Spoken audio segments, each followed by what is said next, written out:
Alors, vous avez dû voir le titre de la vidéo. Aujourd'hui, on va parler du géant du fast-food, McDonald's.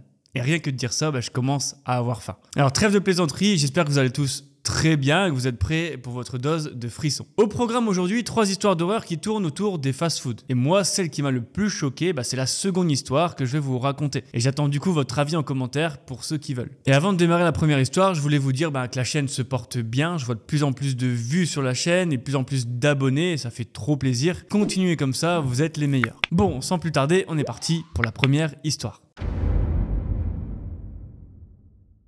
L'histoire dont je vais vous parler aujourd'hui se déroule donc dans un McDonald's et cette histoire, c'est celle d'Estelle. Estelle, c'est une jeune étudiante en 2e année de psychologie. Elle bénéficie, elle, d'une bourse d'études, mais malheureusement, c'est pas suffisant pour subvenir à ses besoins, pour payer son appartement et se nourrir, etc. Et donc, elle va commencer à travailler dans un McDonald's quelques heures par semaine. Et elle précise qu'elle travaille du coup dans le McDonald's de sa ville, qui est ouvert 7 jours sur 7 et 24 heures sur 24. Là-bas, Estelle, elle est polyvalente, elle s'occupe des commandes, elle sert les clients, elle s'occupe de nettoyer les tables. Elle y travaille du coup une dizaine d'heures par semaine et principalement c'est en week-end. Jusque-là, donc c'est classique, rien d'anormal. Ça fait un peu plus de 6 mois qu'Estelle travaille au McDo. Bon, clairement, c'est pas le job de ses rêves, mais Estelle y est plutôt à l'aise. Elle raconte que les clients sont plutôt agréables et elle n'a jamais réellement eu de problème jusqu'à ce fameux soir. Un week-end, un samedi du mois de décembre, Estelle travaille de nuit de 22h jusqu'à 6h du matin et les clients du coup étant un peu plus rares après minuit, le manager ne laisse généralement qu'une personne en salle pour prendre les commandes des clients. Et ce jour-là, Estelle commence donc à 22h, le restaurant est bondé de monde, comme tous les samedis soirs bien entendu. Elle prend donc son poste et tout se déroule à merveille. Et après ce gros service, vers minuit, le restaurant se vide un peu. Ses collègues l'aident donc à mettre un coup de propre au resto, au McDo, puis terminent leur service. Estelle est donc seule de minuit à 6h du matin en salle, mais son manager est présent dans son bureau qui se trouve à l'arrière de la cuisine. Et petite précision, il y a aussi 2 cuisiniers à l'arrière et une personne qui s'occupe de prendre les commandes au drive. Ah oui, Estelle, c'est pas une super-héros non plus, elle peut pas tout faire. Vers minuit 30, son manager sort de son bureau et vient vérifier que tout se passe bien. Il indique à Estelle que si elle a besoin de quoi que ce soit, il faut pas qu'elle hésite à venir le chercher dans son bureau, mais Estelle dit à son manager que tout est ok et que pour le moment, elle gère la situation comme il faut. Puis quelques minutes plus tard, pendant qu'Estelle nettoie la machine à café, elle a comme le sentiment d'être observée. Elle lève la tête puis aperçoit qu'un homme d'une 40aine d'années est en train de la regarder dans le fond du restaurant. Alors restaurant qui est vide à l'exception du coup de cet homme. Donc Estelle n'y prête pas plus attention, ça arrive fréquemment que des personnes viennent manger seules en pleine nuit, donc elle continue de nettoyer les machines à café, les machines à boisson et se dit tout simplement que l'homme la trouve peut-être jolie et c'est tout. Alors quelques minutes plus tard, Estelle retourne derrière la caisse et balaie du regard le restaurant. Et en posant ses yeux sur l'homme à nouveau, elle remarque qu'il observe toujours. Mais cette fois-ci, son regard met vraiment très mal à l'aise Estelle. En effet, malgré le fait qu'il voit qu'Estelle le regarde, l'homme ne détourne pas le regard. Il continue de regarder Estelle avec insistance et doucement, il affiche un sourire très pervers. Et là où c'est le plus horrible, c'est qu'Estelle raconte que cet homme glisse doucement la langue sur ses lèvres au moment de la regarder. Estelle est à la fois écœurée et paniquée, du coup elle détourne le regard et saisit une sorte de dossier qui se trouvait sous la caisse pour faire semblant d'être occupée le temps que cet inconnu détourne le regard enfin et sorte surtout du McDo. Estelle explique qu'à ce moment-là, elle est partagée entre le dégoût et la peur. Parce que la manière dont l'homme la regarde, ça l'effraie tout autant que ça l'écœure. Ensuite, il y a de longues minutes qui passent, il est plus d'1h30 du matin, et enfin, l'homme se lève et quitte le McDo. Donc du coup, gros soulagement pour Estelle qui relâche la pression. On avance un petit peu dans le temps, il est 2h30 du matin, et 2 jeunes amis rentrent dans le restaurant pour commander. Estelle dit que ça la soulage de voir d'autres personnes, plutôt que cet homme creepy qui était là pendant longtemps à l'observer. Sauf que vous allez voir que c'est de courte durée, car les 2 jeunes mangent en 4e vitesse, et manque de bol, quand les 2 jeunes sortent du McDo, Estelle voit quoi? De nouveau cet homme du coup rentrer dans le McDonald's. Estelle se demande donc vraiment pourquoi il revient, car il vient de manger là il n'y a même pas 1 heure, et en fait l'homme se dirige vers la caisse et commande un café à Estelle. Du coup Estelle s'empresse de servir ce monsieur, et au moment où elle tend le café vers lui, elle le regarde et celui-ci la fixe à nouveau avec insistance, sans détourner le regard, puis commence à la regarder, un petit peu la relooker de haut en bas, en levant les sourcils, en affichant un petit sourire. Donc gênée et prise de panique, Estelle elle écourte le moment et se retourne tout en saluant le client. Et on pourrait penser que l'homme va à nouveau s'installer et rester des heures à fixer du coup Estelle, mais pas du tout. L'homme ressort aussi vite qu'il est rentré. On sait que c'est un petit peu bizarre, mais Estelle, elle dit que tant que l'homme est dehors, n'est pas dans le restaurant, c'est toujours mieux que s'il était là en train de la relooker constamment. Donc les minutes passent, Estelle est un peu fatiguée, mais continue comme il se doit son service. Et comme il n'y avait pas ou très peu de clients en salle, Estelle décide de s'absenter quelques minutes pour sortir les poubelles. Et le local poubelle, il est situé sur le côté du McDo et donne également sur le parking. Et ça a son importance. Estelle, au moment de jeter les 4 sacs poubelles, voit de la fumée sortir d'une voiture. Et en regardant de plus près, Estelle, elle voit qu'une personne fume dans une voiture sur le parking du McDo. Et cet homme, vous l'aurez deviné, c'est le mec chelou du McDo qui fume tranquillement sa voiture en pleine nuit. Estelle repart donc en direction du McDo une fois après avoir posé les poubelles et se pose des tas de questions. Elle n'a jamais vu de client aussi bizarre et c'est vrai que c'est bizarre de passer autant de temps à regarder une jeune serveuse en pleine nuit, c'est creepy. Vous l'aurez compris, il y a quelque chose de louche. Sauf que, il va plus rien se passer jusqu'à la fin du service d'Estelle et tant mieux pour elle. À 6h du matin, Estelle, elle finit son service, elle se change et se dirige vers l'extérieur. Elle jette un coup d'œil rapide à l'autre bout du parking, mais elle ne voit pas la voiture de l'homme et c'est tant mieux. Elle est donc rassurée, elle prend son vélo et commence à rouler en direction de chez elle. Et au bout de quelques secondes seulement, elle s'aperçoit qu'il y a un truc qui cloche sur son vélo. Estelle remarque qu'en fait, son pneu arrière, il est complètement dégonflé et qu'elle ne peut tout simplement pas avancer. Et puis au même moment, il y a une voiture qui arrive sur sa gauche, elle tourne la tête et tombe nez à nez avec le mec chelou qui est venu un peu plus tôt au McDo. Et directement, l'homme lui dit qu'elle peut mettre son vélo dans le coffre et qu'il peut la déposer chez elle. Estelle, quand elle entend ça, elle est paniquée et tente tant bien que mal de fuir avec son vélo dégonflé. Sauf que l'homme accélère pour passer devant Estelle et il veut tout simplement se mettre en travers de sa route. L'homme sort rapidement de sa voiture et fonce en direction d'Estelle. Et pour Estelle, pour elle c'est fini, elle est paralysée, elle ferme les yeux et se laisse littéralement tomber dans les pommes, elle n'a pas envie de savoir ce qui va se passer. Et puis d'un coup, elle entend un gros bruit de klaxon, ainsi que le bruit d'une voiture qui arrive en trombe. Au volant de la voiture, une femme qui fait de grands signes à Estelle de venir, et Estelle, dans un sursaut d'instinct, va se précipiter vers cette dame, laissant son vélo par terre. La femme continue toujours de klaxonner, ce qui fait évidemment fuir l'homme qui retourne dans sa voiture et part directement. Et cette femme qui a sauvé Estelle, c'est Caroline. Et si elle est intervenue pour sauver Estelle, c'est parce qu'elle était au drive, en train de commander son McDo, lorsqu'elle a vu l'homme se rapprocher du vélo d'Estelle pour y faire des trucs bizarres. Caroline explique à Estelle qu'elle a vu l'homme traficoter un petit peu la roue du vélo d'Estelle et donc ça lui a paru louche. Surtout,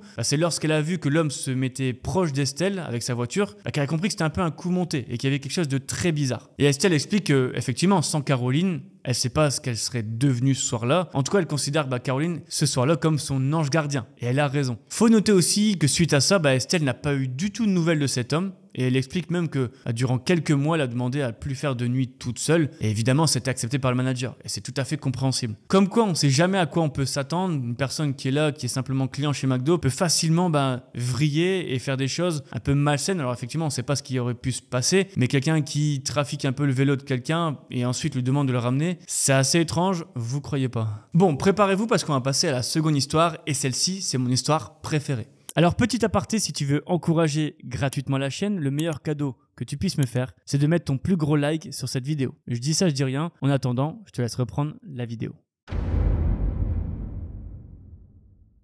Et vous imaginez bien qu'une histoire aussi dingue, elle se passe où? Aux États-Unis, à Houston, au Texas. Donc on retrouve Alan, un père de famille de 38 ans qui est au volant tranquillement de sa voiture. Dans la voiture, on y retrouve aussi la femme d'Alan et leur fils de 6 ans. On est vendredi soir et la petite famille a décidé de se rendre au fast-food le plus proche et de passer une soirée paisible devant la télé en famille. Et pour l'instant, du coup, ça démarre bien. Du coup, ils vont au drive, ils sont dans la file d'attente. Mais petit problème, c'est que le vendredi, il y a beaucoup de monde. Et clairement, la queue est très longue. Et en regardant sa montre, Alan remarque que ça fait déjà 30 minutes qu'ils attendent leur tour pour commander à manger. Et pour un fast-food, 30 minutes, c'est vraiment très long. Et ce qu'il y a de bizarre en plus, c'est qu'Alan voit que ça coince beaucoup un peu plus loin au niveau du retrait des commandes. Enfin bref, au bout de 45 longues minutes pour Alan et sa famille, il arrive à la borne pour passer commande et régler leur commande. Alan explique alors que l'agent derrière la borne n'a pas l'air très concentré ni concerné par ce qui se passe et qu'il doit répéter plusieurs fois sa commande. Bref, Alan et sa famille regrettent déjà d'être venus au drive de ce fast-food, mais quand on est dans la queue, on peut plus sortir, donc ils vont jusqu'au bout. Quand ils arrivent du coup à la fenêtre pour récupérer leur commande, une jeune femme leur donne un sac de nourriture et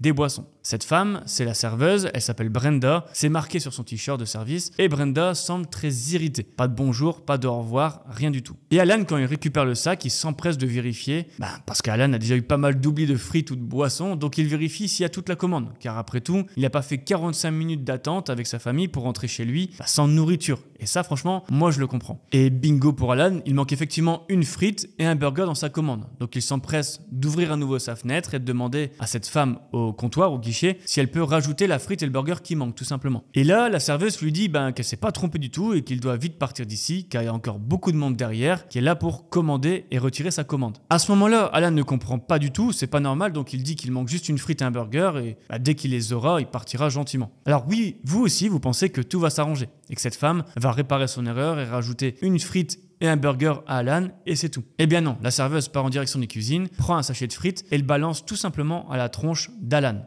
Rien que ça. Alan se retrouve avec plein de frites dans sa voiture. Sa voiture, du coup, c'est complètement un bordel. Et Alan va donc pousser une gueulante, va forcément s'énerver face à la serveuse, mais celle-ci n'est déjà plus au guichet. Alan commence à crier de toutes ses forces pour que quelqu'un vienne lui donner des explications. Et franchement, encore une fois, ça se comprend totalement au vu de ce qu'a fait la serveuse. Mais c'est pas tout. En fait, il voit de nouveau arriver Brenda au guichet. Et là, le visage d'Alan devient tout blanc, devient tout livide, quand il voit que la serveuse, en fait, s'est ramenée avec un pistolet et commence à le braquer. Le cœur d'Alan ne fait qu'un tour et il switch directement en mode survie. Il accélère et part en trombe pour mettre sa famille en sécurité. Mais au moment de partir, il entend 2 détonations derrière lui, suivies de sons métalliques et 2 balles qui frappent sa voiture. Alan est totalement paniqué, il vérifie que tout le monde va bien et ne s'arrête pas avant d'être sûr d'être loin, très loin du McDo. Alan va évidemment prévenir la police, même si tout le fast-food a déjà dû le faire avant. Et du coup, la suite de l'histoire, c'est un mélange de sirènes de police, de déclarations, de personnes choquées. Alan apprendra plus tard du coup que la serveuse du nom de Brenda était en fait dans une très mauvaise période de sa vie. Elle était submergée par des problèmes personnels et financiers et en plus d'un copain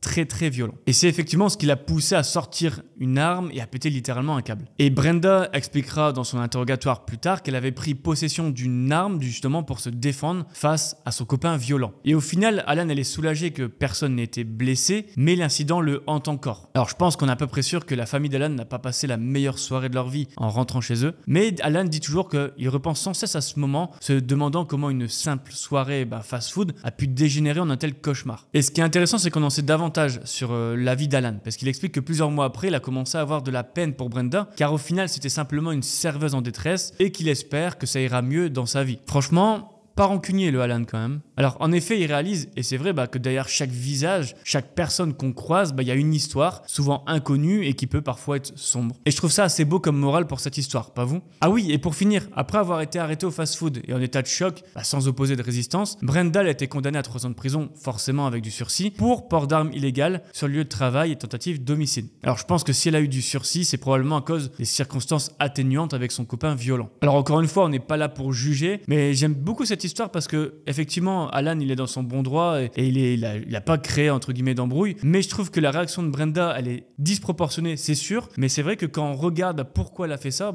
elle subissait certainement des violences à sa maison et donc c'est pour ça aussi qu'elle a littéralement pété un câble. Comme quoi c'est pas forcément Brenda qui est mauvaise, mais c'est la conséquence en fait de son copain violent. Enfin dites-moi en commentaire ce que vous en avez pensé, pardon. En tout cas moi j'ai kiffé cette histoire. Et si vous voulez, on va passer du coup à la 3e et dernière histoire qui est tout aussi intéressante. Et allez, pour finir cette vidéo en beauté, on enchaîne sur une 3e et dernière histoire, et cette histoire c'est celle de Benjamin. Benjamin a 21 ans, il est étudiant en école d'architecture, et plusieurs fois dans la semaine, après les cours, Benjamin a besoin de se défouler après avoir passé une journée assis sur sa chaise. On est donc lundi, Benjamin termine les cours vers 18 h, et comme à son habitude, il se rend au stade pour un petit match de foot entre amis. La partie de foot se termine vers 21 h, et là Benjamin a une petite faim, et n'a clairement pas le courage de se faire à manger seul. En effet, Benjamin vit seul depuis peu, il a quitté le domicile de ses parents pour se rapprocher de son lieu d'études et la cuisine, c'est pas trop son fort. Du coup, Benjamin se dit qu'un bon petit McDo, ça lui ferait pas de mal, mais s'il avait su ce qui allait se passer, croyez-moi, je pense que Benjamin se serait cuisiné plutôt des coquillettes au beurre. Il est 21 h 30, Benjamin arrive au McDo et il y a énormément de monde. Et Benjamin explique qu'il doit attendre au moins 20 minutes à la borne pour passer sa commande. Il patiente donc et au moment où son tour arrive, un homme d'une trentaine d'années le bouscule et se place devant lui pour passer sa commande. Et ça, sans même adresser un regard à Benjamin. Alors je sais pas vous, mais le manque de courtoisie ou de respect,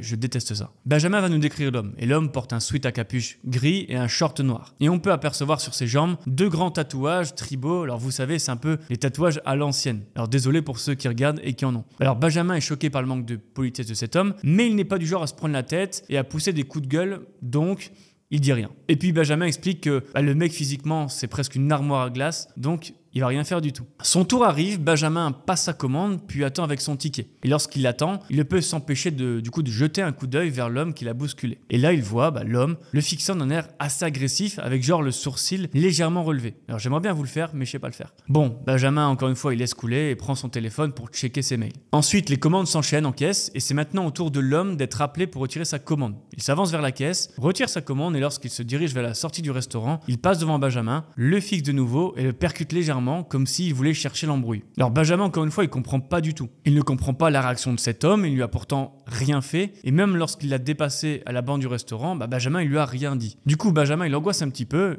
et lui qui devait récupérer son menu emporté se dit qu'il va finalement rester sur place au McDo histoire de ne pas croiser cet homme dehors et le laisser couler un petit peu la chose. Et franchement moi cette histoire elle m'énerve un petit peu parce que pour moi il n'y a rien de pire qu'une personne qui est volontairement méchante comme ça sans raison. Du coup Benjamin mange, il prend son temps, regarde quelques vidéos sur son téléphone qui a bientôt plus de batterie. Et c'est une fois son téléphone à 8% que Benjamin décide de se lever et de partir. Histoire on va dire de garder un petit peu de batterie pour écouter la musique sur la route. Ou d'appeler la police s'il croise à nouveau le mec. Là Benjamin est plutôt calme. L'angoisse du début est passée, il met sa playlist préférée et quitte le restaurant. Et à ce moment-là, Benjamin ne pense même plus à ce qui s'est passé et n'a juste qu'une seule hâte, c'est d'être chez lui pour se détendre devant sa série Netflix préféré. Mais vous allez voir qu'il ne va pas oublier cette soirée de sitôt. Il commence donc à marcher en direction de son appartement et Benjamin explique qu'il a environ 15 minutes de route à pied. Donc il faut savoir qu'il est passé 22h30, les rues sont assez vides et plutôt sombres. Benjamin du coup a l'habitude de ce trajet mais ce soir-là, il a une drôle de sensation vu ce qui s'est passé avant. Et au coin de rue, il se retourne rapidement et aperçoit un homme, sweat gris, short noir, qui se trouve à une vingtaine de mètres derrière lui. Alors Benjamin panique et pense immédiatement à l'homme du McDo. Surtout que là, il est donc seul, donc c'est pas rassurant du tout. Il accélère le pas, son cœur bat vite, il est stressé et en plus de ça, son téléphone affiche maintenant plus que 4% de batterie. Benjamin marche vite, sans se retourner pendant quelques minutes et arrivé devant une grande vitrine, il tente, tout en continuant de marcher, d'observer dans le reflet s'il voit toujours l'homme. Et oui, l'homme au t-shirt gris et au short noir avance tête baissée au même rythme soutenu que Benjamin. Alors là, Benjamin, il y a un petit peu une sorte de dilemme, qu'est-ce qu'il va faire? Parce que Benjamin, il se rapproche de chez lui et n'a pas envie que l'homme sache où il habite. Donc Benjamin attend donc le prochain virage pour courir le plus vite possible et s'engouffrer dans les petites ruelles qui entourent son appartement. Donc là c'est parti, Benjamin court le plus vite possible, il tourne à gauche puis à droite et essaye de prendre un maximum de chemin sans se retourner pour prendre le plus de distance. Et au bout de quelques minutes, totalement épuisé et tremblant, Benjamin arrive à une cinquantaine de mètres de son appartement, il se retourne et tant mieux personne. Il se précipite alors vers la porte d'accès de son immeuble et dans la panique fait tomber son trousseau de clés. Il se penche pour les attraper et en relevant la tête, il voit l'homme sortir d'une des ruelles en courant et en regardant en tous les sens à la recherche de Benjamin. Et manque de peau pour lui, l'homme aperçoit Benjamin devant son immeuble. Benjamin attrape donc ses clés, ouvre la porte et monte les 2 escaliers qui mènent à son appartement. Alors Benjamin explique que c'est un petit immeuble de 2 étages où il y a seulement 4 appartements et ça aura tout de même son importance pour la suite. Benjamin arrive devant la porte de chez lui et décide de n'allumer aucune lumière au cas où l'homme se trouverait devant l'immeuble et chercherait à savoir quel appartement il habite. Il regarde son téléphone qui n'est maintenant plus qu'à 1% et commence à chercher son chargeur, sauf qu'au même moment, il entend sonner à son interphone. Alors Benjamin est tétanisé, comment l'homme a-t-il pu savoir où il habitait, quel appartement sur les 4 il habitait? Alors peut-être qu'il a effectivement sonné à toutes les portes en attendant que quelqu'un lui ouvre. Alors Benjamin explique que les minutes sont horriblement longues, il parvient enfin à mettre en charge son téléphone près de la porte, mais c'est là qu'il entend des pas dans le couloir. Il regarde par le Judas et il voit l'homme là, debout, devant la porte. L'homme s'approche de la porte et met son œil aussi au niveau du Judas, ce qui fait qu'ils sont face à face vraiment, ils sont vraiment à quelques centimètres l'un de l'autre, il n'y a que la porte qui est entre les deux. Et discrètement, l'homme qui est derrière la porte commence à essayer de tourner la poignée pour rentrer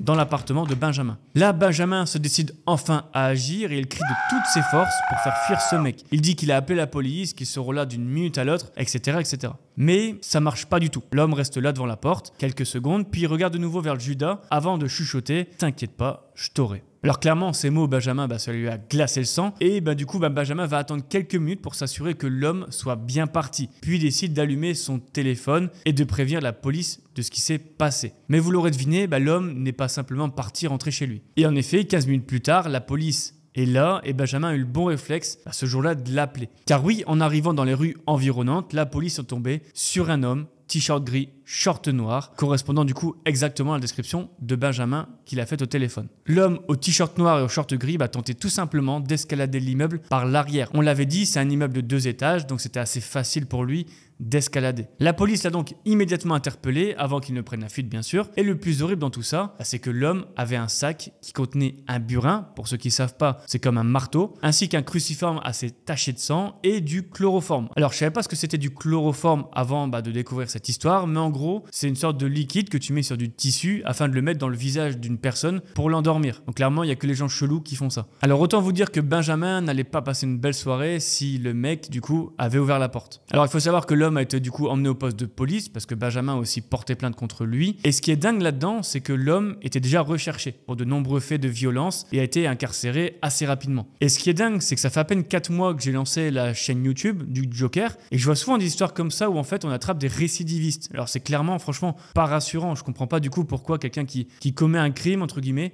puisse être relâché tranquillement dans la nature. Alors malgré du coup le fait que l'homme soit a priori hors d'état de nuire, Benjamin n'a pas su dormir pendant de nombreuses nuits et il repense régulièrement à cet homme et ce qui aurait pu effectivement se passer si le mec avait ouvert la porte. Et Benjamin ironise un petit peu sur la fin de son histoire en disant qu'il a jamais plus mangé un McDo depuis ce jour-là. Et franchement, je pense que ça peut se comprendre parce que du coup, on va répercuter un petit peu le trauma qu'on a sur le McDo en fait. Bon, c'est la fin de cette vidéo et j'espère tout simplement que vous avez kiffé. Je fais ça pour vous, donc j'espère que vous avez adoré. N'hésitez pas à mettre un petit like ou à vous abonner si ce n'est pas déjà fait. En tout cas, on se retrouve pour une prochaine vidéo. Bisous.